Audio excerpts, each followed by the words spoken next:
నమస్తే అండి. నా పేరు ప్రసాద్ అండి. మాది కృష్ణా జిల్లా గుడివాడ దగ్గర నందివాడ గ్రామం అండి. నేను 2008 ఫిబ్రవరి 18వ తారీఖు జానంలో రావడం జరిగిందండి. అది ఎప్పుడు ఎలా వచ్చానంటే పత్రి సార్ పిరమిడ్ ఓపెనింగ్ అని చెప్పి వచ్చారు. అది నాకు పాంప్లెట్ నాకు అందింది. ఆ పాంప్లెట్ చూసి గురువులు ఎలా ఉంటారో చూద్దామని చెప్పి వచ్చాను. అలా ధ్యానం చేస్తూ ఉన్నాను.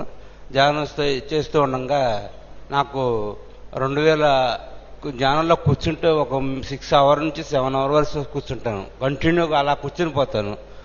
అలా కూర్చుంటా ఉండగా ధ్యానం చేస్తూ ఉండంటే 2010లో యాక్సిడెంట్ అయిందండి. జూన్ 6వ తారీఖు జరిగితే అప్పుడు హాస్పిటల్లో జాయిన్ చేశారు. జాయిన్ చేసిన తర్వాత పుట్టి పెరిగిన తర్వాత ఏనాడు నేను బెడ్ ఎక్కలేదు. సరే అని చెప్పి తీసుకెళ్ళి జాయిన్ చేసిన తర్వాత ఏమైందంటే ఒక 15 రోజులు 7 days ఐసీయూలో ఉన్నాను, 7 days మామూలు రూమ్లో ఉన్నాను. తర్వాత బయటకు వచ్చేసాను. తగ్గింది. ఏంటని చెప్పి నాకు అర్థం కాలేదు. ఏంటంటే భద్ర సార్ని అడిగాను. అడిగితే ఏమన్నారంటే ప్రహ్లాదుడిని కొండ మీద కింద పడదోశారు, ఎవరైనా కాపాడారో అని అడిగారు. అది నాకు ఎలా తెలుస్తుందండి అని అన్నాను. అప్పుడు సార్ అన్నారంటే నువ్వు చేసిన సాధన నేను కాపాడింది లేదా నీకు రక్షించింది అని చెప్పి క్లియర్గా తెలియపరిచారు. చూడండి, నేను ధ్యానం అనేది సరదాగా మొదలుపెట్టాను. కాలక్షేపం కోసం సరదాగా చేయటం స్టార్ట్ చేశాను. సరదాగా చేసిన ధ్యానం నన్ను మృత్యుదాకా వెళ్ళినా కానీ మృత్యువు నుంచి తిరిగి రాగలిగాను. అంటే ఈ ధ్యానం ఎంతో గొప్పదో అనేది నాకు అక్కడ క్లారిటీగా అర్థమైందండి. కాబట్టి నేను ధ్యానంలో పొందినటువంటి అనుభవం ఫస్ట్ అనుభవం ఇది. సరే, దీనికోసం ఏం చేయాలి, ఏదో ఒకటి చేయాలి, విశ్వం కోసం నేచర్ కోసం మనం ఏదైనా చేయాలి అని చెప్పి నాకు థాట్ వచ్చింది. థాట్ వస్తే మొన్న విజయవాడ రాఘారావు గారు కలిశారు. సార్ ఇట్లా వస్తే క్లాస్ ఉందని చెప్పి వెళ్ళాను.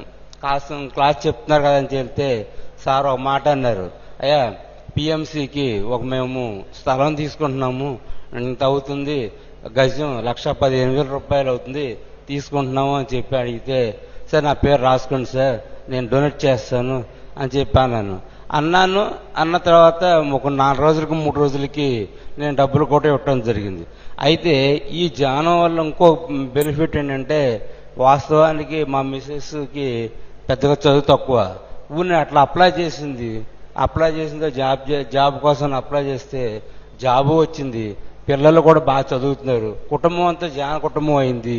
ధ్యానం వల్ల మా ఫ్యామిలీ పూర్తిగా ఎంతో ఆనందాన్ని పొందుతున్నాము, ఆరోగ్యాన్ని పొందుతున్నాము, ఆర్థికంగాను మంచి ఉన్నత స్థితికి వచ్చాము.